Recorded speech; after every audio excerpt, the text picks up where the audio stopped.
Kita langsung ke Ketua Asosiasi Hiburan Jakarta. Mbak Hana, Anda melihatnya seperti apa ketika ada usulan bahkan bukan hanya mal yang menerapkan jam malam, tapi juga seluruh aktivitas dan tempat hiburan malam juga termasuk. Seperti apa, Mbak Hana? Ya, oke. Kalau di sini masalah jam malam ini justru saya sangat lucu ya. Karena apa? Karena kami ini sebagai masyarakat tidak pernah diedukasi dengan dibekali dengan keilmuan. Kalau misalnya malam ditutup, berarti kalau siang malam justru sebaliknya virus harusnya tidur. Nah, kenapa malam sama siang itu dibedakan? Apakah misalnya kalau malam virus ini bermutasinya lebih rendah atau lebih apa? Ini kan harusnya dijelaskan secara gamblang dan dengan dasar keilmuan gitu, penemuan-penemuannya. Nah, ini kalau misalnya dibilang jam 7 itu harus tutup. Ya, kita semua bingung, Mbak. Sementara ini berlaku untuk siapa? Apakah untuk semua manusia yang hidup atau untuk semua manusia yang sedang berusaha? Contoh tadi saya bilang, ada usaha yang membayar pajak, yang berkontribusi menyerap sumber daya manusia. Itu malah ditakut-takuti, sering dirazia, ya kan, disuruh tutup, padahal punya izin. Nah, selangkah ke depannya itu ada kaki lima, ada kerumunan-kerumunan, ada pedagang-pedagang yang tidak punya izin, yang masaknya kita juga nggak tahu, malah itu nggak dibiarkan. Nah, bukankah itu juga sebagai salah satu kontribusi atas melonjaknya COVID-19 ini? Okay. Nah, yang saya sesalkan adalah teman-teman pengusaha menyayangkan mereka tidak pernah diapresiasi, padahal mereka sering banget, mereka punya inovasi-inovasi untuk SOP-nya di tempat usaha. Tapi kerap kali dituduh malah sebagai pelanggar protokol. Seperti itu, Mbak. Oke, baik. Coba kita minta tanggapan dari Pak Haryadi. Ini ada rasa kegundahan dari para pelaku usaha. Apa bedanya dibatasi dengan malam dengan siang begitu? Apakah ini akan berpengaruh begitu? Silakan Pak Haryadi. Ya, saya melihatnya ini analog dengan bekerja dari rumah. Jadi konsep PSBB itu membatasi atau mengurangi atau bahkan menghilangkan pergerakan manusia. Mereka tinggal di rumahnya masing-masing dengan harapan dengan tidak keluar dari rumah maka tidak terjadi penularan lebih luas. Nah, soal penerapan jam malam atau apapun tadi mungkin dasarnya adalah kalau semua tempat usaha, saya garis bawahi semua tempat usaha yang menyebabkan orang berkumpul itu tutup, maka orang tidak berkumpul. Orang tinggal di rumah. Nah, kalau dasarnya seperti itu, saya kira baik. Persoalannya adalah apakah betul mampu menghilangkan kerumunan. Saya setuju dengan Mbak Hana tadi bahwa ternyata di kaki lima itu kerumunan masyarakat masih banyak. Yang menurut saya ini termasuk yang harus ditertibkan. Dan saya memang menengarai bahwa di restoran-restoran tertentu itu mereka menerapkan SOP dengan baik. Nah, jadi artinya kalau di suatu restoran dengan tingkat pemahaman yang benar, maka risikonya tentunya lebih rendah dibandingkan yang di kaki lima. Dan ini yang perlu mendapatkan perhatian. Saya tetap menggarisbawahi kuncinya adalah tempat berkumpul, kerumunan orang, menghilangkan jaga jarak. Orang melupakan harus pakai masker. Nah, dalam peristiwa-peristiwa berkumpulnya orang tidak menjaga jarak dan tidak memakai masker dimanapun itu, kapanpun itu, akan meningkatkan risiko terjadinya penularan. Begitu pendapat saya. Tapi Pak Haryadi, kalau Anda melihat dari karakteristik infeksi virus COVID-19-nya, apakah ada perbedaan ketika di jam-jam tertentu atau siklus tertentu yang dilalui oleh virus ini? Oh, tidak ada. Tidak ada. Karakteristiknya adalah dia menular dengan cepat kalau terjadi kerapatan orang. Ya kan? Nah, jadi di mana ada tempat berkumpul orang dengan tidak menjaga jarak, maka kemungkinan transmisi antar orang itu meningkat. Diharapkan dengan adanya pembatasan tadi, orang lalu tidak keluar rumah atau kembali ke rumahnya masing-masing.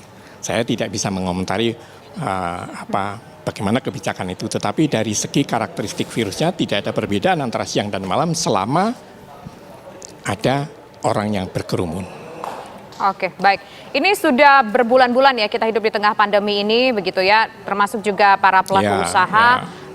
Kalau kita misalnya boleh mendengar suara curahan hati dari para pelaku usaha hiburan di negeri ini, apa win-win solution yang diharapkan Mbak Hana? Ya, Sekarang gini Mbak, kita sudah menginjak ke 10 bulan untuk tutup ya. Kami sudah sangat bersabar. Bukan hanya pengusaha, justru kita sekarang menyuarakan ada ratusan ribu di Jakarta. Baru Jakarta aja ratusan ribu manusia yang terdampak, mati secara kehidupan. Dan tidak ada solusi dari pemerintah. Kalau sekarang ada bagian-bagian perekonomian yang masih dibayar dan masih aktif oleh negara, seharusnya mereka bekerja. Ada pakar epidemiologi, ada dinas kesehatan, ada BNPB. Nah itu mereka adalah pakar dari bidang COVID. Nah pakar-pakar penggerak perekonomiannya kemana? Kalau kami selalu dihadapkan dengan COVID-19, sementara berarti tidak ada solusi. Kami sudah mati secara kehidupan Mbak, dan di luar sana masih banyak masyarakat yang harus kita peduli.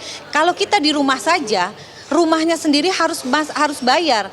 Berapa banyak manusia tidak punya rumah, dirumahkan untuk apa? Yang kami butuh adalah kami siap menjalankan protokol. Untuk apa protokol dibuat kalau tidak disimulasikan dan diuji coba? Nah, kalau sudah diuji coba masih ada peningkatan kasus, disinilah peran pemerintah untuk mengevaluasi apakah perlu dinaikkan, apakah harus ada yang dirubah atau harus ada yang ditambah. Nah, ini tidak pernah ada evaluasi. Kami tidak pernah mendapatkan evaluasi apapun bentuknya dari pemerintah. Itu sebuah catatan. Artinya pemerintah tidak fokus serius untuk memperhatikan SOP ini, yang ada kebijakan-kebijakan sebelah pihak yang selalu menyudutkan pengusaha untuk selalu usahanya tutup dan sepi seperti itu. Sekarang kami buka kami bayar sewa, 24 jam kami bayar sewa. Tapi sekarang mau ditutup sampai jam 7 atau sekarang pembatasan sampai jam 9 malam saja. Nah, ini tidak adil. Jadi di mana peran pemerintah untuk mencari solusi di bidang perekonomian. Saya sangat mengapresiasi sampai hari ini, saya selalu bilang saya mengapresiasi Bekasi.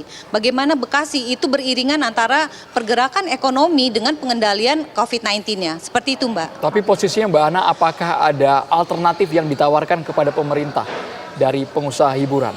Kalau memang sudah mematuhi protokol kesehatan seutuhnya. Tidak pernah ada tawaran itu, tidak pernah ada ajakan, tidak ada pada rangkulan. Padahal kami ada asosiasi dan itu tidak pernah sentuhan-sentuhan itu tidak pernah ada, kami diajak duduk bersama untuk membahas protokol-protokol ini. Dan juga evaluasi, bar itu sudah jalan, live musik sudah jalan beberapa bulan. Tapi evaluasi itu tidak ada. Malahan sekarang kerap kali operasi-operasi itu tumpang tindih datang ke tempat-tempat pengusaha yang justru meresahkan, yang tidak mengedepankan hospitality. Kami ini industri pariwisata mengedepankan hospitality, keramah tamahan. Tapi kunjungan-kunjungan, sidak-sidak itu tidak pernah mengedepankan keramah tamahan, yang justru menakut-nakuti pengunjung, yang akhirnya malah viral bawa media dan pemberitaan-pemberitaannya sebelah pihak. Yang ini sangat merugikan buat kami. Baik. Sampai sekarang kami menangis dengan keadaan sampai sekarang. Seperti itu. Baik. Terakhir saya ingin ke Pak Haryadi. Pak Haryadi, sampai kapan kira-kira pelaku usaha harus bersabar Pak dalam kondisi seperti ini? Ya, saya tidak bisa memberikan jawaban kapan. Kalau ditanya sampai kapan, sampai tidak terjadi penurunan, tidak terjadi transmisi dalam bentuk terjadinya penurunan jumlah kasus. Nah, soal yang kapan itu menjadi tanggung jawab kita semua. Saya ingin menggarisbawahi disampaikan Mbak Hana tadi, saya setuju bahwa kalau pengusaha bisa ikut berkontribusi di dalam penerapan protokol kesehatan, terutama menjaga jarak, mengatur itu semua, pengusaha tersebut dia sudah ikut berkontribusi di dalam pemutusan rantai penularan. Jadi dengan kata lain, dengan bahasa saya, kalau Bapak tidak ikut, restoran saya bisa ditutup, saya bisa rugi. Sehingga pemain band pun ikut menanamkan, Bapak jangan terlalu dekat karena kalau restoran ditutup saya mati penghasilan saya. Ini semua kita merasa terlibat di dalam upaya protokol kesehatan. Baik. Nah, memang saya juga mendukung bahwa kita harus melakukan evaluasi terhadap penerapan kebijakan tadi di lapangan. Terima kasih Ketua Perhimpunan Ahli Epidemiologi Indonesia, Bapak Haryadi Wibisono, dan juga Ketua Umum Asosiasi Pengusaha Hiburan Jakarta, Ibu Hana Suryani. Kami juga di ujung dialog ini terus mencoba untuk menghubungi pihak pemerintah Provinsi DKI Jakarta, namun belum ada respon sama sekali dari saya. Betul, Andro. Kabar petang akan kami lanjutkan usai kumandang azan maghrib untuk wilayah DKI Jakarta dan sekitarnya. Berikut ini.